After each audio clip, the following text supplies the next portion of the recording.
Hello everyone, welcome to my channel. आज हम जो इंग्लिश लिटरेचर की जितनी भी एजेस हैं, जितने भी पीरियड्स हैं, उनके बारे में क्रोनोलॉजी में उनकी डेट्स देखेंगे। तो सबसे पहले जो पीरियड आया था वो था ओल्ड इंग्लिश पीरियड, जिसे एंग्लो सैक्सन पीरियड भी कहा जाता है। It was from 450 to 1066। Then आया मिडिल इंग्लिश पीरियड जो 1066 to 1500 रहा। इसे हम Anglo Norman period and age of Chaucer भी कहा जाता है, कहते हैं।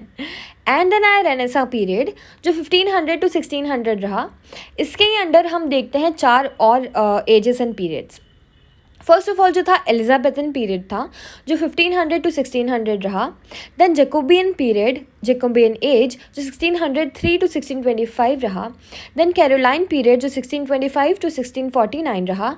देन प्यूरिटन पीरियड जो 1649 to 1660 रहा। इसके तुरंत बाद हम देखते हैं न्यू क्लासिकल पीरियड आता है जो 1600 to 1785 रहा। इसमें 3 और पीरियड्स है इसके ही under. First of all restoration period जो 1660 to 1700 रहा। देन ऑगस्टन पीरियड जो 1700 to 1745 रहा। देन आया एज ऑफ सेंसिबिलिटी जो 1745 to 1785 रहा। उसके बाद आया रोमांटिक पीरियड जो 1785 to 1832 रहा। इसे गॉथिक एरा इसके अंडर भी आता है। देन आया Victorian period 1830 to 1901।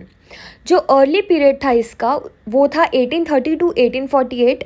Then mid period था इसका जो 1848 to 1870 रहा। देन लेट है जो इसमें 1870 to 1901 था। इसके बाद आया मॉडर्न पीरियड 1901 से 1945।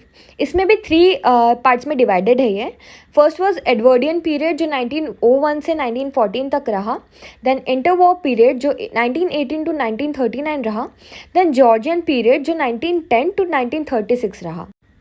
देन लास्ट आया पोस्ट मॉडर्न पीरियड जो 1945 के बाद जितने भी हमारे वर्क्स आते हैं ये पोस्ट मॉडर्न पीरियड के ही होते हैं।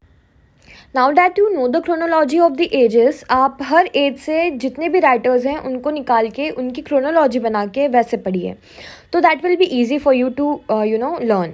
Thank you.